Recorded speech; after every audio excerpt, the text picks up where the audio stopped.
It's Tuesday. You know what that means. It's time for Ignition with the AEW Fan Hub podcast team. We just had one heck of a weekend of professional wrestling, and we also had WrestleMania nights 1 and 2. The Stardom show, the American Dream, my God, was it great. I got to tell you, if you're not watching those shows, I mean, the cool thing about WrestleMania weekend to me, guys, and I don't know if you agree with me on this, is that all the indie shows and all the other shows that have shows on those WrestleMania weekends, do you like those? Do you watch those other shows? Yeah, a lot of great content, man.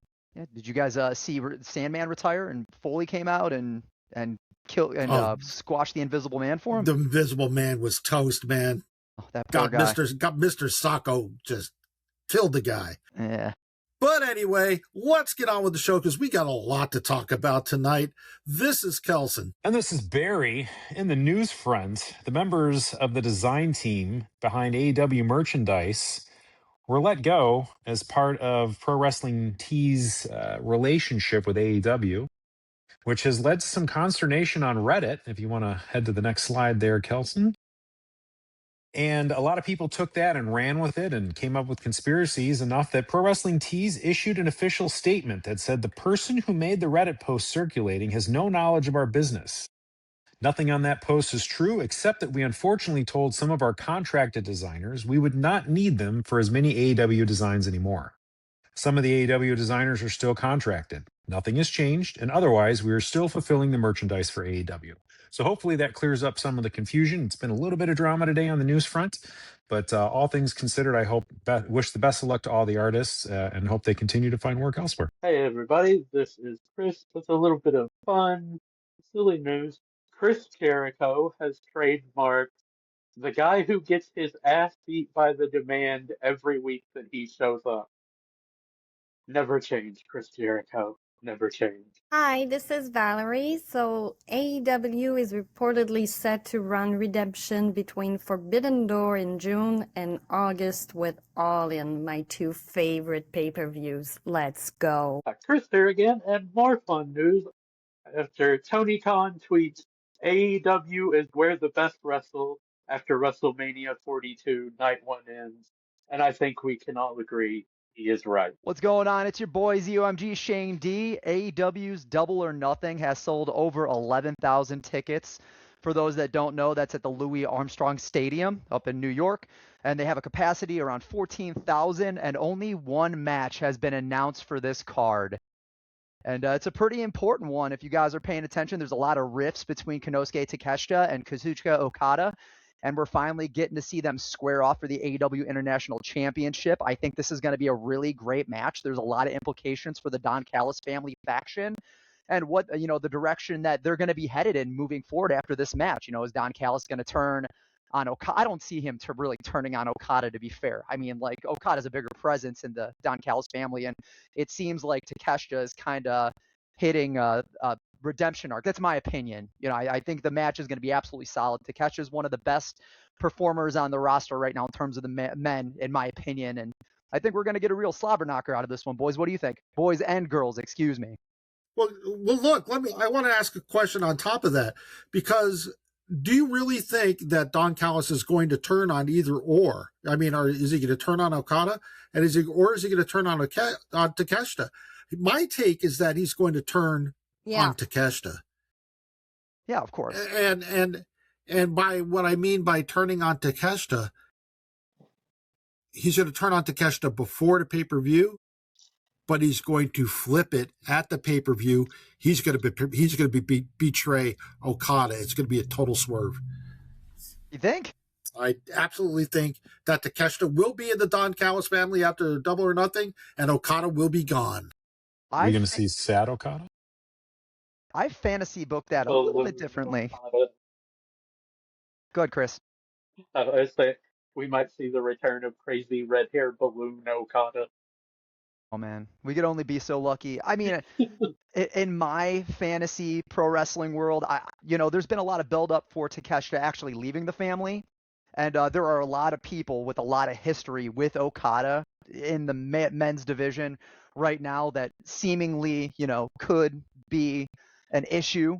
Obviously Kenny Omega on the back of his loss could be his next big move. Could be Okada, being that that's one of his biggest rivalries, grabbing the low-hanging fruit. Now that we know that he's not going to be able to go after the big one again, if not indefinitely, for a very long time. I could see Takeshita with the Bucks again. I could see that. I could see him on his own because he really can't stand on his own. He was doing a really good job before the Don Callis family. Anyone else got anything different on that? Crazy kind of fantasy idea. Will Ospreay has trademarked United Empire. What if he starts building an AEW version of it because the New Japan guys can't be there full time? And Ospreay knows all about how much of a bastard Don Callis is. What if he welcomed Takeshita because they've been through the heat of battle, and Ospreay can see Takeshita's the kind of guy who he won't mind fighting dirty, but he doesn't fight the cowardly multiple people. He doesn't like that kind of crap. I want to expand on the Ospreay thing and then pass on talking for a couple seconds. There was a rift between New Japan and AEW earlier in this year over the use of the Bullet Club again in AEW. This is the second or third time that that's been a thing.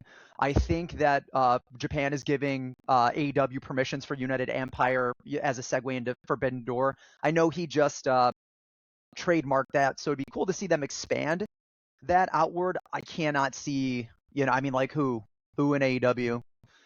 Mark Davis and Kyle Fletcher are both with Don Callis. Those were his big, United Empire guys in AEW. I have a hard time believing that we're going to get an immediate lift off the ground of that action. One interesting thing in New Japan, Andrade is part of United Empire. Oh, that's true. I forgot about that. But in America, But you look at how he's been acting, him shaking Darby's hand, him not being happy with Don Callis. He could easily break off, and he's getting cheers, and he wouldn't really have to change anything to wrestle as a face because he's got that swagger and everything. Yeah, we're getting way off topic. But I want to go to. Let's go to Tunchi. Welcome, Tunchi. You've not been with us before, so I'm interested to hear what you have to say. Hey guys, long-time listener. We can't forget the implications of the rest of the family. We have Andrade that's been kind of boiling over this use of the Don Callis family by MJF. We have Kyle Fletcher, who knows how that story goes, but it definitely was headed in the direction of a decision he had to make as well. So I don't think this ends at Double or Nothing. Whatever happens, I think it's only going to get deeper. I kind of have to agree with you. Let's go to Valerie. Valerie, I know that you and there's Conrad. Welcome, Conrad. But Valerie, let's go. Let's hear your thoughts. I'm kind of torn because I said last week that I wanted Takeshita out of the Don Callis family for months and months and months, and I think that he will be out at Double or Nothing. Because if you remember way back when the Don Callis family was born, after Don turned on Kenny and aligned himself with Takeshita, he said that he was like his son, the son he never has.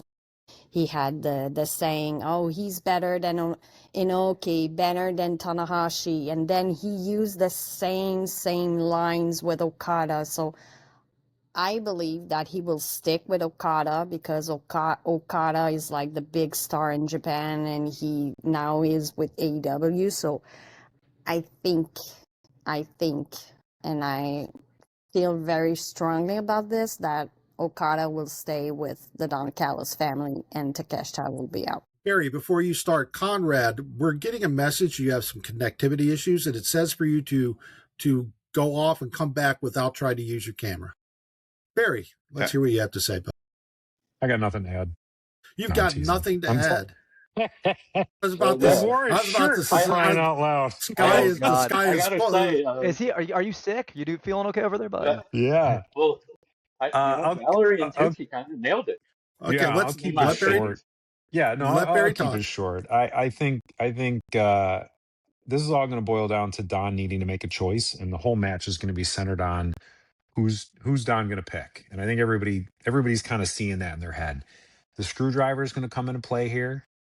I think he's going to your point, Kelson, he's going to act like he's going to help somebody and he's going to swerve to the other one. I don't know who it's going to be, Okada or Takeshita. I still think this ends up as a rematch at All In to unify those belts. The storyline between Takeshita and Mox is still open and unfinished. I do think that's going to play in. So I honestly, I don't know who's going to go over in this match. I'm assuming Okada, and because I think Okada is going to go over, or I'm assuming he's going to go over, I'm figuring Don sides with him. But to your point, Kelson, they could swerve and go in a fresh direction, do the unexpected. You can still get to the same place at All In, have a little fun with it. Yeah, it's going to be interesting to see what happens leading up to Double or Nothing. There's going to be probably some hints being dropped, and we're just going to have to pay attention to it. I want to move on now. This isn't really a discussion topic, but I just want to let you guys know, if you haven't seen it, that AEW did produce and post another video in their Everything You Need to Know About AEW series, I guess is the best way of putting it. And this one is called Everything You Need to Know About Darby Allin. It's on YouTube. Go give it a look. And speaking of Darby Allin, on Dynamite tomorrow night, we're going to hear from the AEW World Champion Darby Allin. We are going to also see him in a match, and we'll talk about that match a little bit later. But the question that has been brought up many times throughout the internet is Darby Allin the man that AEW needs to have in the World Championship scene right now? What do you guys think? Is he the right guy as world champion? Yeah, he absolutely is. I mean, is he top dog? No, but I think it's a breath of fresh air from everybody who has had it before, who keeps on getting it back. So they need some fresh young talent and a fresh face, and he brings something that a lot of people don't. So I think he is. I know it's unpopular opinion, but I think it's what they need right now for a little bit, not for a long term though. Yeah, I see what you're saying. Anybody else want any thoughts on Darby Allin as the world champion? I didn't. Yeah, I me got too. something. Well, I'm just gonna go with Yeah, I got Craig. comments. Last week I said MJF, but I didn't expect Darby to go that quick. The match being that quick and under 5-6 minutes. So, but I got a hunch when I saw Darby walking down and kissing his family. I said, "Oh, he's winning," and I was like, "Yep, it's happening." When he did the coffin drop and 4 times, I said, "Okay, it's done."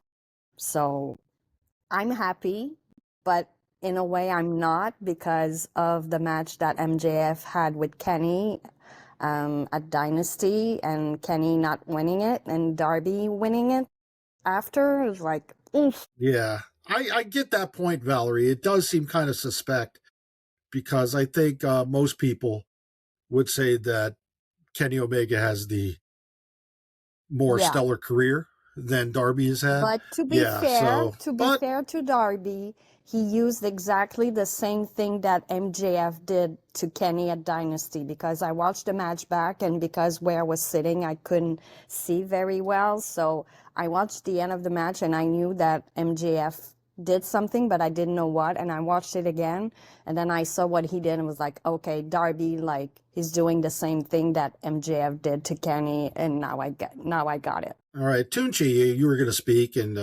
let's hear what your thoughts are. Yeah, so I love Darby Allin's character. I love what he does. The biggest thing that I feel plays against him is his continued in-ring story of beat up, roll up, win. Now, I think what he did with Ospreay in the Continental Classic 2 years ago, that's a match I want to see from him. And that's a match that I think would keep him world champion. Otherwise, I do see him as, I guess, sort of transitional. But, I think he has it in him. I want to see it. Conrad, I'm dying to hear what you have to say about Darby Allin. Is he here? He's muted. I'm sorry, I muted The Russians myself. got him. Yep, I'm good. I'm back. I'm free. Uh, the Darby Allin situation is interesting to me. I couldn't believe like the discourse I saw online about it a little bit, like people not getting it, but it could be bad faith. But Darby Allin I view as a Jeff Hardy, Mick Foley hybrid. Those guys never had really long title reigns. I don't expect this to go too long. It's kind of a feel-good moment, and Darby's usually better on the chase anyway, so I'm okay with this. It's rewarding a talent who's an original who stuck by what he wanted to do and did it his way. Go ahead, Shane. Yeah, Yeah, I wanted to comment on the Kenny thing. In terms of the story that was being told, they painted Kenny as, the guy that can't get there anymore because of a permanent injury. It's no surprise that the indestructible man that just went up to I almost said Mount Alverna, my old job, Mount Everest, and and planted the AEW flag up there like the company guy, the guy that doesn't look like the company guy is the company guy. Of course, they gave him this opportunity, though I don't agree with the idea that the match was contrived, I do think that the quickness and the surprise had served it serves a purpose. I also agree with Conrad on the panel that this is going to be a transitional thing. Not that I want it to be. I think he could, carry the belt respectfully and for a long time, but I'm not sure if he's all he's made it clear in character. I don't need this. It's just a trophy, like he could do it without it. He could be him without it, but I would be curious if he did hold it for a while. Very. How did we go on picks for this? 1 for 5 last week, I think, or 1 for 4, right? So only one of us picked him to win. I was I'm not not one of sure. those people. I Yeah, would I think was no, not No, one of those people. you were pretty vociferous about not being Yeah, one of those people. and to be clear, I enjoy Darby's character, as I mentioned. I think I do enjoy him. I have problems. Tunchi, I think you or Conrad were mentioning it, Jeff Hardy McFoley type. I even use that. It's very much the same. I have trouble accepting him. That being said, I really enjoyed how they did it. I thought creatively last week's episode did some of the most unique and interesting narrative stuff AEW has tried. They made it very clear he was winning from the beginning to build it the whole show. They bookended with the start and the finish with him. I thought his promo was emotional and it really grounded me and made me want to root for him. They turned me around to want to see this in a way that I did not before that show because I didn't see it. I didn't see the chase. I wasn't emotionally invested. I needed them to make me want to see him overcome. And they did that in his promo. And to Val's point, how he won, I thought was perfect. I don't think it would have had the same significance if they went out there and had a 20 or 25-minute match. Max getting screwed over by his own underhanded tactics by the always more clever Darby Allin was great. And I would encourage people, if you've not been on YouTube, there is a YouTube account called Tranquilo Club. And he's an AEW fan. He used to post a lot more. He's very rare now. Does a video once every 6 months to a year. And he covered this in a very unique way and traced back the headlock takeover that MJF and Darby have done all the way back to the Indies. This is a finish that they have been doing for years before AEW, and I was not aware of that connection. And learning some more of that, it's a little cherry on top. It's one of those extra special things that when you go real deep on the indie scene and your knowledge of performers goes real deep, you get a little extra satisfaction on how they did it. I was really satisfied at the end of the show. I think it'll be transitory. I don't see him being his character just getting the crap beat out of him explains him losing it in a short term anyways, because he's always getting beat up. It would make sense. He can't overcome everything. So, but I enjoyed it. I questioned the choice, but I thought how they executed it was quite good. Chris, have you gone yet? No, but Barry said about 90% of what I was going to. Like, just took the words right out of my mouth, but it's. My apologies. No, okay. The only thing I will add is you look at Darby Allin's other title reigns, his TNT title reign. He was the guy who defended that title week after week after week, and it ended up biting him in the butt in the end because he had a relatively short reign. You know he's going to do the same thing with the world title because he believes that a champion should be defending against any and all challengers. So I think how he won worked, and I think the run will be a short, burning the candle at both ends kind of run for him. which is perfect for him and his character. Yeah, you know what? I kind of agree with what Barry said, because the build-up throughout the show, starting right at the beginning with MJF supposedly not even being aware that he had a match and that it was opening the show, because it was originally slated to open the show, but it didn't. But they built up the emotion all the way through. But I think the biggest thing that happened that I took away from this is that at the end of the show, you came away from that show thinking, hey, anything it can happen in AEW. It's not going to always follow the script. You know, because I was looking at this like, there's just no way that Darby's going to win this match. All the way until he got the pin. I was still thinking there is no way he's going to win this match. I thought MJF was kicking out for sure, man. and after he did get the pin, I was thinking there's no way that he just won that match. And you know who else thought the same thing that I thought? MJF, because he went nuts. He played this to perfection. I can't read this out, but there's a tweet that's out there for people that are not watching us live on YouTube and are listening to us on Apple Podcasts or Spotify or iHeartRadio or whatever. I mean, he kicked me in the nuts. He did this. He did that. He's a cheater. MJF went nuts. Now, here's the thing. Right after this match was over, there were reports that were coming out saying that MJF was going to immediately be filming a movie. But then in the middle of the week, it was reports coming out that MJF is playing a part at Double or Nothing. So this may be something that's going to keep going on. Maybe MJF faces Darby Allin again. And you know how that script goes. The champion that just wins the championship wrestles the former champion and wins, kind of validates them as the new champion. But now with what happened at the main event at Dynamite Spring Breakthrough, I don't know if that's going to happen this time.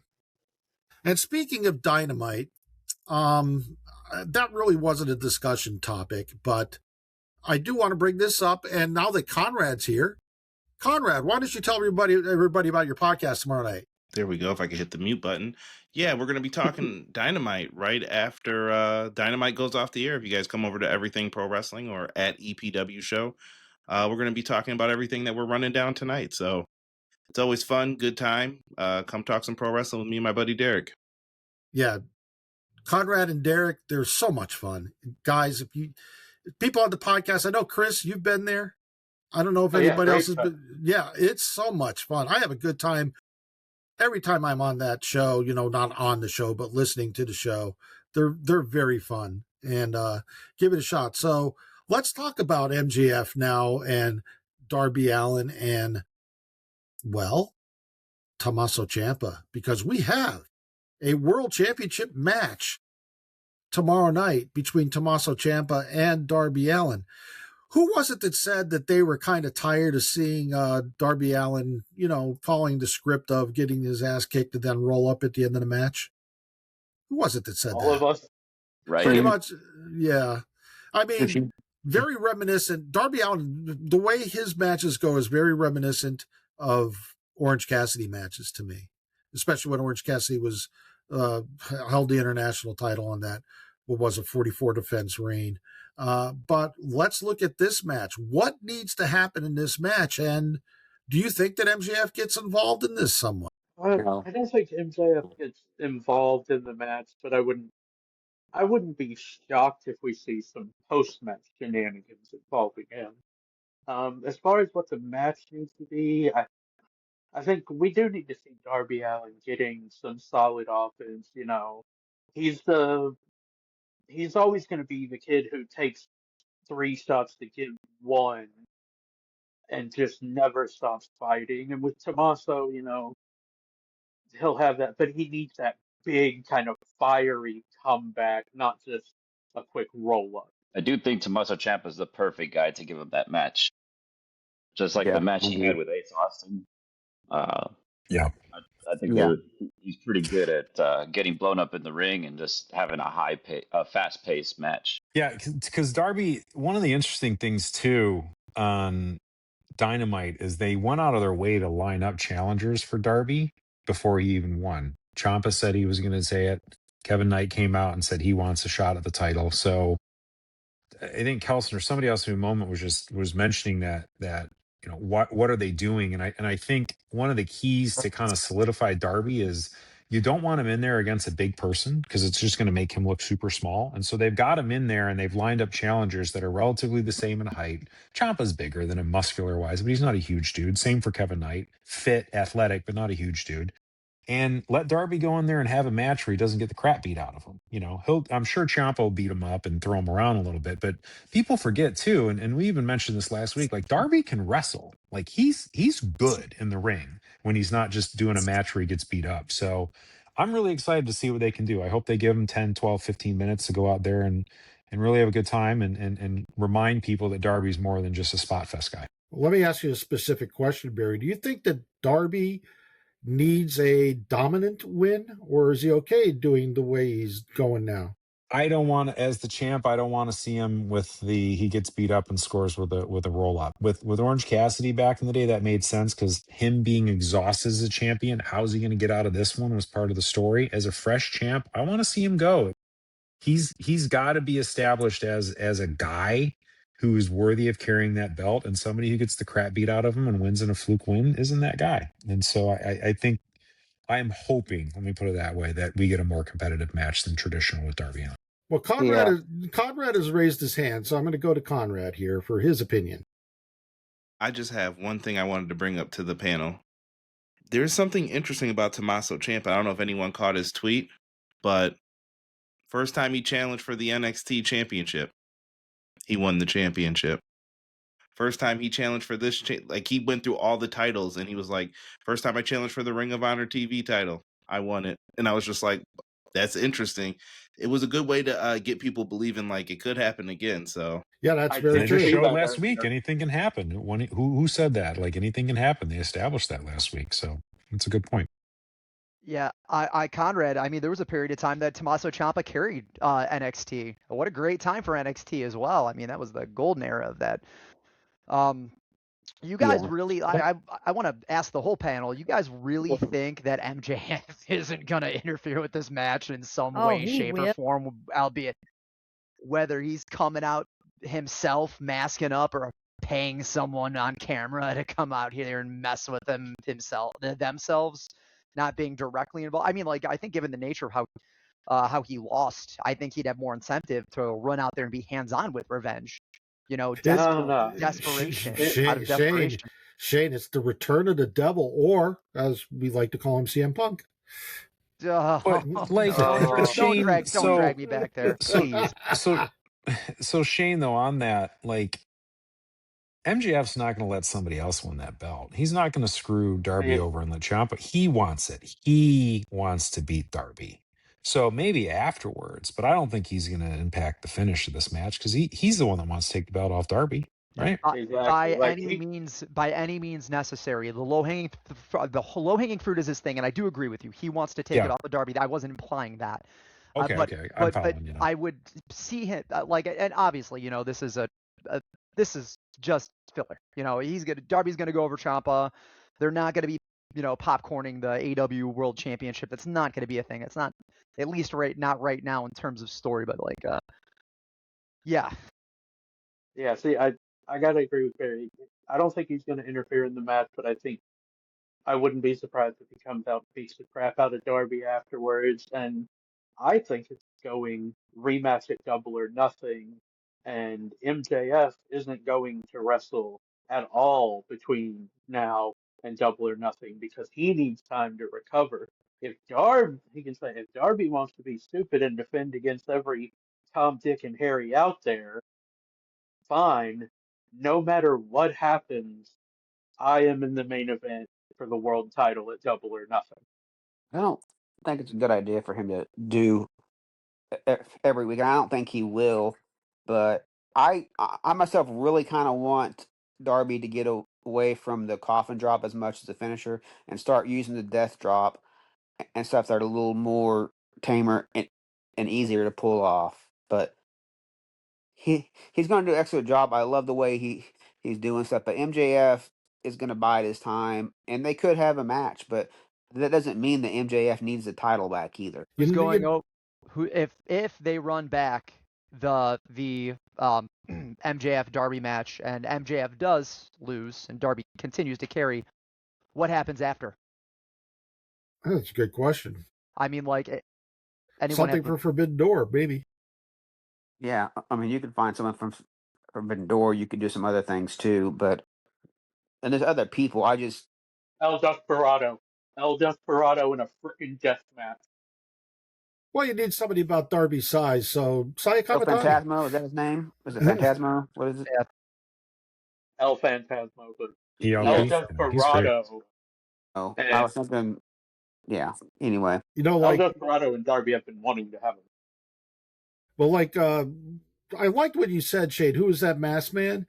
I think it would be something to see MJF come out with a full bodysuit with a Mystico type match, a Luchadora type match, mask on. I mean, and beat the hell out of Darby Allin. But Wardlow comes out to save Darby Allin, but ends up helping MJF. That's a good way to get Wardlow back. He's apparently ready to come back. I mean, we can go full circle on this. I don't know. And Don Callis owes MJF.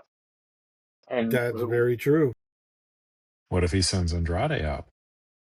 What if Andrade doesn't want to help? Exactly. Andrade is not going to want to help. Nope. They shook hands and he's avoided beating him up. Is there anybody else that had an opinion about this match and this storyline? All right, then. Well, let's go on to the next match because the ongoing saga of Will Ospreay getting the crap beat out of him by Don Callis family members is going to continue on AEW Dynamite. And when I say that, I kind of mean it. I think Mark Davis is going to target Will Ospreay and basically murder him and set Ospreay back so that come Double or Nothing, whatever match Ospreay has, he's going to be beaten, broken, and a complete underdog and puke and rally and get it done. What do you guys think about this match right here? Anyone? I think it has potential to be pretty darn good. They know each other. They fought each other, so this will be good. I'm sorry. I'm sorry, Mark. I think the repackage on Mark Davis has been awesome. I don't think he needs. Maxilla. Yeah, I think the repackage on him has been absolutely awesome. But I think he's going to hang around the mid card. I think we all know how this match ends. We'll get some cool wrestling, and Ospreay's going to go over. Unless, of course, Don Callis' family comes out and kicks the crap out of him again. Does it matter at this point? Because he's going to get his redemption arc at some point. They're building it up, United Empire or not. Well, Ospreay will be the guy. Well, we do have that pay-per-view coming up between Forbidden Door and All In called Redemption, and I think this is built for Will Ospreay. I do think Will Ospreay is going to be in the main event at All In, but he's got to get his redemption to earn it. And that may be as the winner of because it looks like Redemption is going to be where the winner of the Owen Hart is decided. Oh, yeah, that makes sense. That would work. They got to start on that soon. Back in, I want to say it was 2023 New Japan Cup, Ospreay and Mark Davis squared off, and they had a fantastic match. And I would say both guys have only gotten better since then. So I'm really, really hoping this one gets 15, maybe even close to 20, and they just let these guys go. Because if they do, it will be one of the best matches you've seen, in the last 3 weeks. Yep. I think this will be fun. This will be fun. I'm with you, Kelson. It's funny because Brian Alvarez on the various Wrestling Observer Live and radio shows mentioned that Will always loses his way to his championships, which is funny and I think is stupid. I really hope that if Tony decides he's going to be the guy, that we get a nice long winning streak from Will. I think it's due. But to Chris's point, these guys know each other inside and out. They'll get 10 to 15 minutes, have a lot of fun. I don't think it really matters the finish. We all know the Callis family is going to be involved. That's the storyline. But I will say, I just from Will, even coming out of the pay-per-view, I really enjoy the intensity he had and just the violence he showed towards Mox. It's a side of Will I don't think we've really seen. He's been too puppy dog, to use Jess's phrase to describe him. And I'd like to see some of that intensity come back. Especially, this is a match where Mark can take a beating because he's a big, thick boss dude. And I'd like to see Will up that intensity a little bit. And I'd like to see some of the stuff he did against Moxley come back. Anybody else with an opinion about this match? I think there will be some sort of Death Rider presence. Will lost to Mox in the Continental Rules match. That's fair and square. There's no reason for there to be, anything more other than the redemption. But it was Marina Shafir that showed up to his match last week. They're coming to Will.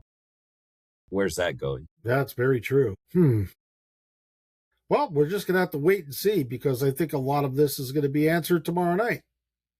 And I really do believe it's going to be a redemption arc where during the Owen Hart tournament, I think Will Ospreay is going to get his opportunity to beat everybody that wronged him on his way to winning the Owen Hart Cup Foundation tournament.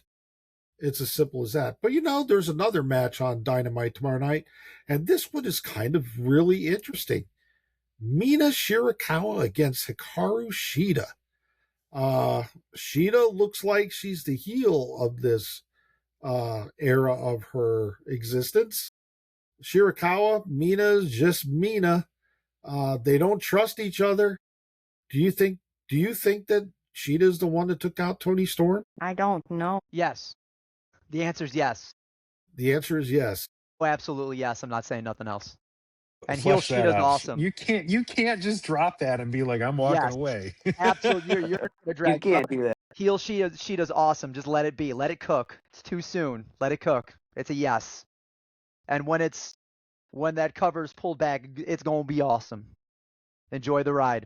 I'm definitely hoping for a Shida heel turn, so I would not mind that one bit, and it would kind of make sense, Tony Storm, Hikaru Shida may not have been the first champion, but for a long time, she was really the ace of that division. Like, she was the top wrestler, and then she had all her visa issues, and Tony Storm comes up with this crazy gimmick, and now she's the top deal. So I could see a situation where Shida was just like suing about that, and decided to just take her out, go after what she wants. One of the things I did want to bring up here, and I don't know how quite to say this without sounding condescending, but you have two Japanese born and raised wrestlers, and they're doing really, really well on their English promos, especially Shida. She is fantastic.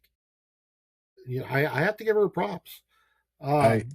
I like Barry. when the Japanese performers yell at each other in Japanese. There's a couple languages when they're angry sound just terrifying. Yeah. German is one of them, and Japanese is another one. Like when they're worked up, it's just terrifying to hear, and I love it.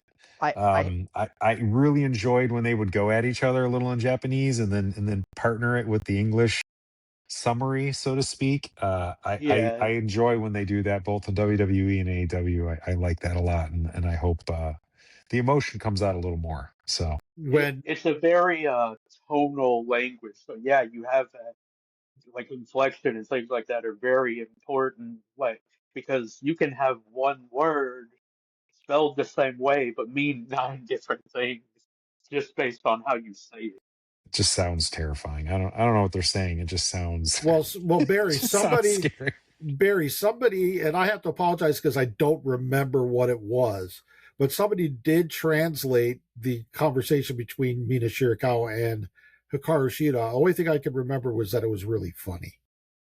It was funny, but you couldn't understand it because I couldn't understand it because I don't speak Japanese. Yeah, well, like even Takeshita and Okada got into it. I love when Takeshita. It's just, I don't know. It's one of those fun things when you've got a really strong international roster where you can kind of pull those things out, because we all know in real life they'd be yelling at each other in their native tongues. So it's fun, and it's just a fun little thing that they can do on TV, and I People yelling in Japanese is just fun. I think between Yeah. the last two Sheeta promos last week and the online exclusive 2 weeks ago, this has me or it has me hooked as my most, I guess, anticipated program. They translated 2 weeks ago also, and I think Sheeta is doing this two-faced kind of thing where she's nice in English and mean in Japanese. So much you could do with that, Yeah. especially leading into Forbidden Doors. Who is she going to be to the AEW roster? What's the angle with Chris too? Are they like setting them up to be a new tag team? Try to get Chris to go like what's that angle too? And then Sheeta was like creeping on Willow a couple weeks ago. They've kind of left that dangling out there. So Sheeta's come back with a vengeance. Well, And her presence pretty heavy. Chris clearly does not trust Hikaru Shida. And I think that's what the purpose is, to have somebody that clearly doesn't trust Shida. You know, to put that Shida down in, because let's face it, Shida's been the baby face of the company since she started with the company. Yeah. And she's a day oneer. She's that mean neighbor that'll talk nice to you in front of you and then go talk to your other neighbors about you. And Shivya. Yeah. Shivya in the back. Shivya, there you go. I also think that it's important to highlight that Hikaru Shida is the second most decorated women's world champion in AEW. She's 3-4 to Toni Storm. I couldn't put it. It's believable that she was the one that took her out of the game.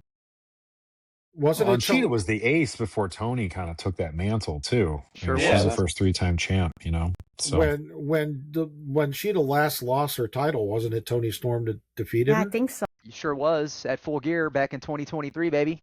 Yeah, so there is that arc there. Of course, we still don't know what's going on with Toni Storm, but still doesn't look like she's going to be back before the end of 2026. You think she's called Bianca Belair at all? It's a work. To chat? No. I really don't at this point. I don't, because they would have said something. I kind of agree with expand upon that, Shane. You think it's a work? Yeah, tell us what you're thinking. Well, I mean, like from the obvious, from the optics are, you know, we would be hearing more things about an injury, what kind of injury she would have. We have heard nothing. It's been radio silence. I mean, not to mention like how well it played into the story. Someone's going to come out, beat her, take her out of the game. Isn't Toni Storm's whole entire thing being an actress? Didn't she put over playing her old self less than a year and a half ago? Exactly. You couldn't believe that she wouldn't fake being injured as an opportunity to blindside people messing with her opportunity to get back in the world championship frame. I think Thekla is a great world champion. I would like to see the belt on her. No Toni, no Hikaru Shida, but didn't they say though, like the Double or Nothing match was going to be Toni Thekla? Like I don't like. I want to believe you, Shane, but just objectively looking at the situation, a sudden change, she's off TV. I don't think it's work. It may not be something as long as they hinted. Yeah, but I mean, like, there's wish casting and then there's just looking at reality, and this just doesn't make creative sense for that to be a work. Maybe she's not out as long as what they imply or something, you know, because they said she's gonna be out a long time, and maybe she's back in 3 months, but like something like that where they're not sharing an injury, it leads me to believe it's a serious health scare. There's a family issue.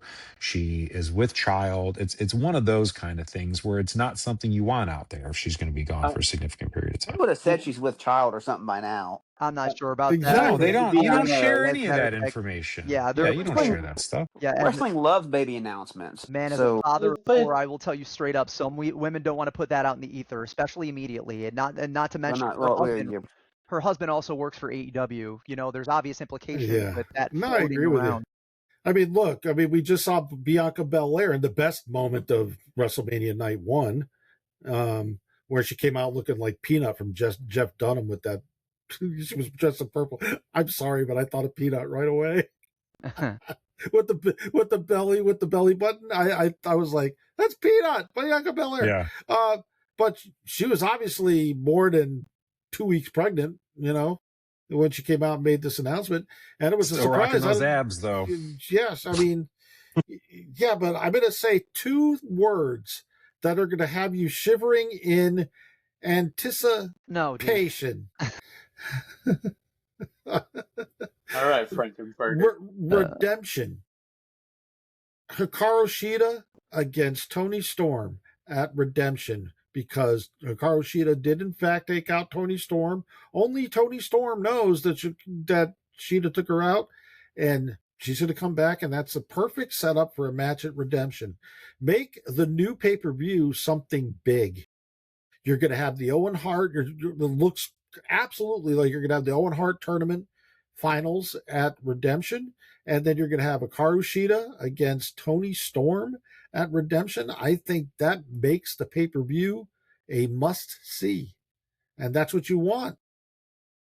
I don't think Something so. else that, I don't know, I've forgotten, maybe I missed it, but 3 years ago, Mercedes Moné was attacked, and I don't think that ever got resolved, or we never got a conclusion from that. Is the killer still out there? Yeah, you're right. No, that was when she was in the room. No, there was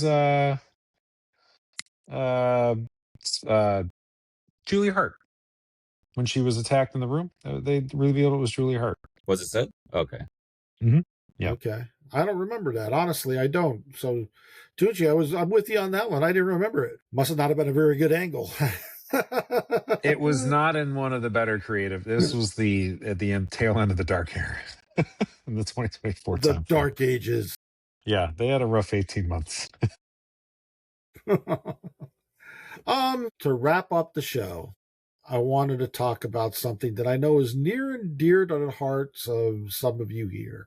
Dogs. Shane, No. Chris, I'm sure you're going to love this, but I want to talk about June 28th, 2026. Forbidden Door is coming back. And if you look at the graphic, isn't it sweet? You've got AEW, New Japan Pro Wrestling, and for the first time ever, CMLL and Stardom are on the graphic, which I think is a must, because for me, New Japan has nothing to give. Who's facing the Shark? Every year, Kelson, I've got to hijack this. Every year, Kelson, dude, just give Forbidden Door its day in court, dude. It exists for a reason. It's fan serviced, and it's great to see these promotions all working together. Honestly, I love the program, but I hate the term Forbidden Door. But it's never disappointed. Not to me. I actually watched Forbidden Door last year because I loved the build-up toward Forbidden Door last year, because it wasn't very Forbidden Door-ish. There wasn't a lot of... We've talked about that, too. I thought they struck a good balance last year, Kelson, because I agree that Forbidden Door kind of was a momentum killer because it would stop all current storylines. Exactly. And they kept the top 3 going, and the rest was just fun, cool matches. That's the way it should be. Yeah, make it a celebration of wrestling.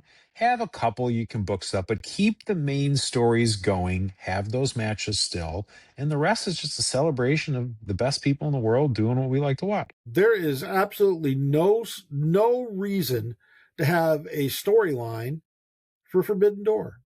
There really isn't, because it's just watching the matches. If you watch the matches, if you enjoy the matches, that's all that matters.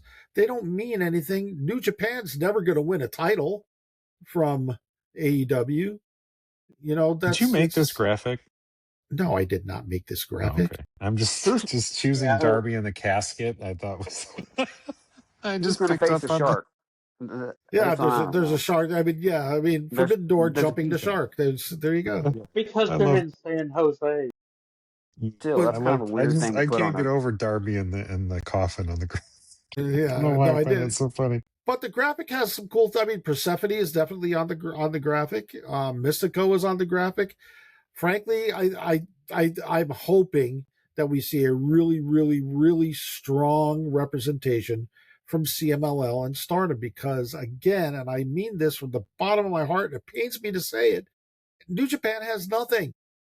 Yeah, right now it Are you watching? doesn't. I mean, there's maybe one or two wrestlers in New Japan that are worth watching. Knockout Brother. Name them. I can't name one New Japan. The only New Japan. Knockout Brother. No, wait, listen. The only New Japan Pro Wrestling, there's only two, and I don't think one's with with New Japan anymore, but he's a Japanese wrestler, so he's from New Japan. The one is Zack Sabre Jr., who I cannot stomach Oh, I watching love wrestling this because his guy. matches I are. love him. Listen, it is. I'm just saying I don't like watching his matches because I am not a technical match person. Yeah. That's just not my thing, and I just find his matches to be that match with him and Nigel McGuinness was so boring. I wanted to just like jump in the pool if I had one, I and mean, drown myself. New Japan still got the other one, Yoda shoot. no, Go ahead. I got to Go tell ahead, you the Kelsey, other one sorry. because I said I had two, Barry, and I know you're going to appreciate this. The world famous Yoshitatsu. Oh, Leave E Honda. Yes. Isn't he doing E Honda? Is that him? Oh, Who man. knows? no. That's an Hiroki inside Goto joke. is Yeah, playing that's That's a yeah. we have this guy that comes onto our Discord. He's created Not two just different ours, accounts. all of them. Yeah, but Everywhere. he also on Reddit he has. I'm not going to say his name, but he has I think he's up to 13 versions of his name because he keeps getting banned on all the other ones. And he is a Yoshitatsu fan, and he made a subreddit for Yoshitatsu that basically he says F. He had his poster all F. Kelson, F. Greatness of Wrestling, F. AEW Fan Hub because we ban him because he comes on to this. That's all he talks about is Yoshitatsu. Well, okay. But Well, it's whatever. better than Griff Garrison. Who? Let's speak Hey, of man. Griff's got great hair. real Japanese New Japan guys that are interesting. Knockout Brothers are one of the best freaking tag teams in the Yeah, they'd be world. fun. Oscar and Yuto Ice, they're both Wait, a let lot of me fun. stop you. Who? Shingo Takagi, Wait, Chris, the Knockout Brothers. Who are the Knockout Brothers? Oscar and Yuto Ice. They are New Okay. Japan Dojo graduates. So Oscar did start in the Fale Dojo, and I think Yuto spent some time over there as well. They teamed up during their Young Lion days. They went on excursion together. They Yeah. came back and they have just won over the tag team So- division. I can honestly say I've never heard of them. So, we saw, I think, a preview of one of the matches. We're going to get an Anarchy in the Arena match, and it's going to be United Empire versus Death Riders. I think we've seen Agreed. that. I think that's what's going to happen in the Forbidden Door. You've still got Shota Umino and Yota Tsuji out there. Zack Sabre Jr. can come in like you mentioned. You can bring in Ren Narita. El Phantasmo, put him up against Hal Darby or something. Like there's a good 5-6 guys you can plug into anything in this show. I think it'll be I would like to see United Empire versus Death Riders that's where this should take place, and that'll get a lot of people on the show. I mean, we all know the depth of CMLL's roster. They're on TV a bunch. Baltimore Jr. will come over. You've already got Mystico on dual contracts. I'm more interested. Who do you think from Stardom will come over? Do you think we'll see like Sorry and like who? Kelson, you're the Stardom expert. Who do you think from Stardom? Just based on who, I'm not going to say who I'd like to see, but I'm going to go by the two people. There's two people in the AEW to talk at length about Stardom. That's Tony Khan and Kenny Omega. Tony Khan and Kenny Omega are both Starlight Kid fans. Yeah. All right. And We so finally I gonna get her? Awesome. yeah. Kenny Omega is also a fan of Natsupoi, who, I've always said I'm going to marry her when I grow up. She's But- Cosmic Angels, right? Yeah, well, for right now. Yeah. Someday that may go out the window. Who do you see Thekla facing? Tekla. Tekla at Forbidden Door. I don't believe that Tekla is going to face any. She's not going to be champion at Forbidden Door. I'd like to see some of the hate ladies come over and Yeah, I mean, up with her. obviously, I'd like to see Saya Kamatani come over. Bozilla's injured, so she's not going to be here. But I'd like to Tony would have booked her if she wasn't. Momo, baby. Give me that baseball bat. Azumi. There's just literally Suki. you could pull anybody from the roster on Stardom and make a good show out of it.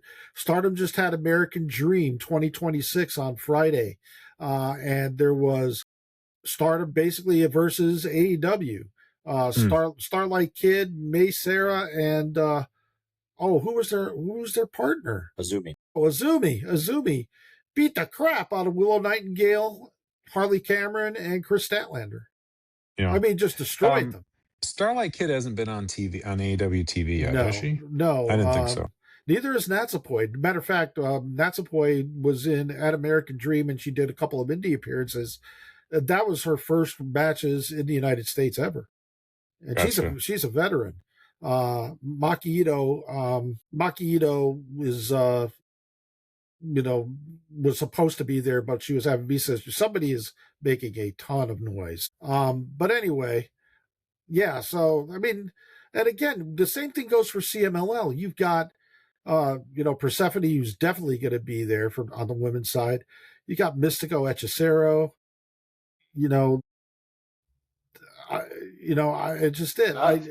At Forbidden Door, there's stuff going on, and there's questions. Yes, I did say that I do not believe that Tekla is going to be the champion at Forbidden Door, the AEW Women's Champion. And even if she is, I do not believe that she will be defending the AEW Women's Championship at Forbidden Door. The reason I say that is because she's got two partners in the Sisters of Sin, and in an exhibition match, you want Tekla and the Sisters of Sin against three of Stardom's best. It's as simple as that. The other thing is that also at the American Dream 2026, Tekla, they've been bringing the story up in AEW in recent weeks, being fired from Stardom for attacking Teru Okada at American Dream 2026. Tekla showed up and attacked Teru Okada again. So that is going to be a story for Forbidden Door. I'm sorry, that's got to be. Tekla's, I didn't get fired from Japan, and then she's like, okay, so maybe I did get fired from Japan when she was doing that with Alex. I was dying. Yeah, that was a great moment. Okay, maybe they're gonna struggle to keep. Yeah, they're gonna struggle to keep her as a heel, man. Like she's got that breakthrough where people are gonna just start cheering her like they do Mox and ride it, because we talked about it last week, because she's getting babyface pops as a heel. Yeah. Same as MJF gets. She's got that kind of stone cold Eddie Guerrero type of charisma where they can do heelish things, but the way they do them, the way they act, you're like, all right, it's cool when they do it. Yeah, but look, when it comes to Forbidden Door, I don't know what I know that Chris, I know that you're a New Japan guy, and you probably want to see pretty much the entire New Japan roster face the AEW roster. But I am much more looking forward to specifically CMLL and Stardom. I really am. My idea would honestly be a couple of multi-person tag matches where you have make it Stardom and AEW, Stardom and CML, New Japan and AEW, like that United, like the Anarchy in the Arena idea. United Empire, you could have Ospreay representing AEW, Hinare Great-O-Khan representing New Japan, Templario representing CMLL, and maybe, like I mentioned, Andrade is part of it in NJPW, and man, him and Don Callis ain't getting along. Like, I could see that split happening. And ultimately, let me ask you guys a question, and this is probably the last question because we're going to wrap this up because we are running a little long. With Forbidden Door, would you rather see no title matches and just straight up brawls? Because to me, it looks, when you have a title match, it predetermines the winner. I'd rather see a brawl. Well, what kind of title matches, Kelson? Any AEW title being any AEW title defended at Forbidden Door against another promotion or between AEW performers. Because last year I thought it was great. The title matches were main storyline AEW. Well, stuff. Last year was kind of a weird situation because Forbidden Door lined up with the G1 Climax and the 5-Star Grand Prix, so you didn't have the representation of New Japan and Stardom as you normally Right. would. So, but my thought is that don't put an AEW title up because it just tells you who's going to win the match. Have an all-out brawl, or do what Chris said. Have multi-man or multi-women matches with a mix. Have somebody on one side, it'd be AEW, Stardom, and CMLL, and on the other side, AEW, Stardom, and CMLL. Let them have at it. Yeah, like my idea would be probably 10-match card. That kind of seems right, what Tony likes to have. 6 that are kind of forbidden door matches where you have, teams of AEW, New Japan, and then 4 AEW kind of specific matches where you focus on the key storylines, the heavyweight title, maybe the tag titles, TNT title, something like that. So you get all that Forbidden Door goodness, but it's still AEW as the host, so it's like we're gonna have our key match. Yeah, and one of the other things too, I really wish AEW would do, and I think it would help for Forbidden Door season as well. I really think they should recap with a segment, 1 minute on Collision each week and 1 minute on Dynamite each week, where they just cover their partners and what's going on. Hey, here's the latest from New Japan. Just, so and so beat That's a so good and idea. so at such and such and won, and so, especially if you've got AEW talent. Like they do it a little bit during the G1 when Takesha's there and Battle of the Super Juniors when Nick Wayne is there and stuff. But like, I would like to know what's going on in CMLL. I would like to know what's going on in Stardom. I would like to know what's going on in New Japan. You've got a minute where you can splice together the highlights, and that's it. That way, when these people show up, I understand if they're a big deal or not, because I'm not going to see them weekly. And I, especially leading into Forbidden Door, I think that would be valuable. Well, I will say this, is that CMLL has a show on Friday night. Stardom has their biggest pay-per-view of the year, All-Star Grand Queendom, on Sunday. It would be interesting if, now, I don't know about CMLL, but with Stardom, it'll be interesting if, because after the matches on Stardom, they do have like backstage interviews, I guess, comments by their wrestlers. And I'm hoping on Sunday, Stardom wrestlers call out AEW wrestlers. Especially, it wouldn't surprise me at all if somebody said, "Hey, Tekla, you disrespected Teru Okada, our boss. I'm coming after you, for doing that." And then you can have a match between Tekla and somebody from Stardom. Don't make it a title match, because if you make it a title match, Tekla's going to win it. Make it just a non-title brawl. That's what I would be more interested in. There's no reason to put a title up for any of these matches. All right, guys. Well, we're going to call this one a night. We will be back, of course, Tuesday night at 8:45, as we are every Tuesday night.